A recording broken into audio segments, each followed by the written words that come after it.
இப்போது விஜய் வந்து ஒரு புது கட்சி ஆரம்பிக்கிறாரு அப்படின்னா அந்த கட்சி ஒரு புதிய நோக்கத்துக்குள்ளதாக இருக்கணும். அதுக்குன்னு ஒரு தனியான கோட்பாடு இருக்கணும். அதுக்குன்னு ஒரு தத்துவம் இருக்கணும். அது என்ன?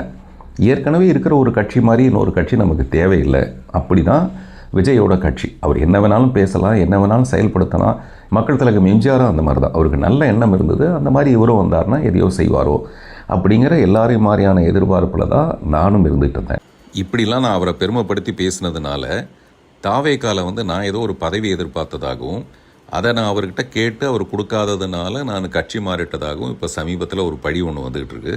சத்தியமாக அந்த மாதிரி நான் எந்த காலத்துலையும் அவர்கிட்ட கேட்டதில்லை, கடைசி வரைக்கும் கேட்க போகிறதும் இல்லை. மனுஷன் வந்து அப்படி தானே, ஒரு ஸ்டேஜில் வந்து வேறு ஒரு ஸ்டேஜுக்கு மாறலாம் இல்லையா? இன்றைக்கி வந்து அவர் எல்லாத்தையும் உதறி தூக்கி போட்டுட்டு மக்களுக்கு நல்லது செய்கிறேன்னு சொல்கிறாரு. இப்போ கூட இந்த ரசிகர்கள், அவருடைய நலம் விரும்பிகள் எல்லாமே நான் சொல்கிறத நீங்கள் கேட்கலனா கூட உங்களுடைய தலைவர், அதாவது நம்மளுடைய விஜய் சொல்கிறது என்னென்னா, இந்த மாதிரி விஷயங்களுக்கெல்லாம் அவ்வளோ பெரிய இம்பார்ட்டன்ஸ் கொடுக்காதீங்க, அது தூக்கி போடுங்க, மக்களை காப்பாற்றுற வேலையை நம்ம பார்க்கலான்னு. அவ்வளோ ஒர்த் இல்லை அப்படின்னு அவர் சொல்கிறாரு. இப்போ நான் சொல்கிறதோ, நான் பேசுகிறதோ, இல்லாட்டி ஒரு ட்வீட் வந்ததோ அவ்வளோ ஒர்த் இல்லை. அதை பற்றி நம்ம இவ்வளோ பிரபலப்படுத்திகிட்டு இருக்கிறது அவ்வளோக்கு ஒர்த் இல்லை. நம்ம மக்களை காப்பாற்றுற அந்த பணிக்குள்ளே போகலாம் இல்லையா?